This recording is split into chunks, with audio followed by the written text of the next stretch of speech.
Dalia Fahmy, who's an associate professor of political science at Long Island University. She joins us now from New York. Dalia, I appreciate you being with us. Why do you think that the administration is doing this now? So it's interesting that we have a moment where UN Security Council resolutions that have been adopted for decades are attempting to be repealed by a Secretary of State and a president that really have no international authority to do so.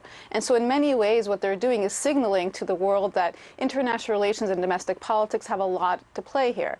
Now, if we understand the resolution in their text, the reason why settlements have been deemed illegal is that they violate the Fourth Geneva Convention, where occupying forces are not allowed to move their populations onto occupied territory. As of today, Israel has 600,000 Israelis illegally living on these settlement lands. Now, by declaring settlements legal, what the Trump administration has done is severalfold. The first is that historically, settlements have been a real stumbling block in the Arab-Israeli negotiations. What they've done now is taken this off the table and declared them legal. The second is that it really puts a nail in the coffin of a two-state solution.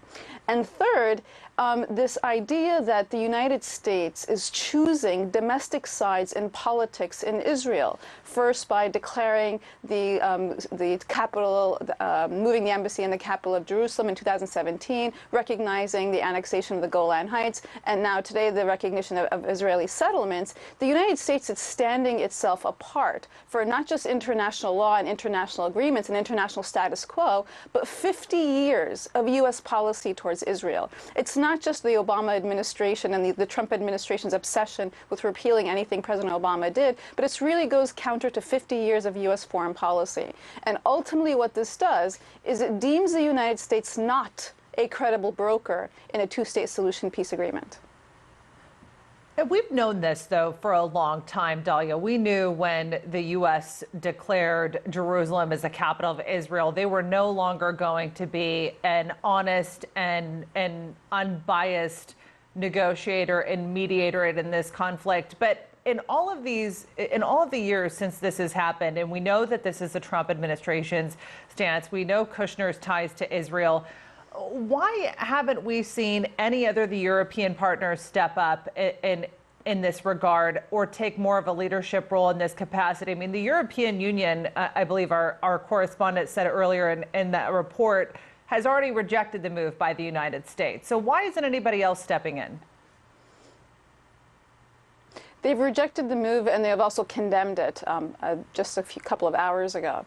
And so when we think about what the Trump administration has done vis-a-vis NATO, most of our European allies, is they've already been alienated. They've already been alienated to the point where many European leaders meet without the United States because the presence of the United States does nothing in terms of progress. Rather, it rescinds what a lot of work that the international community has been doing.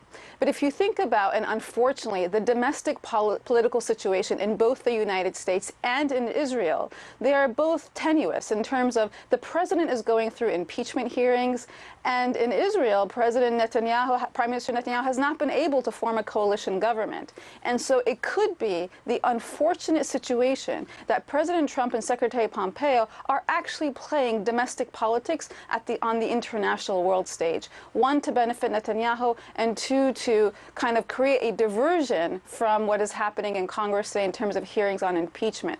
But unfortunately, the unintended consequence is further instability in the region, and the people who pay the greatest price are civilians on the ground. Dalia Fahmy, really appreciate your analysis. Thanks for being with us.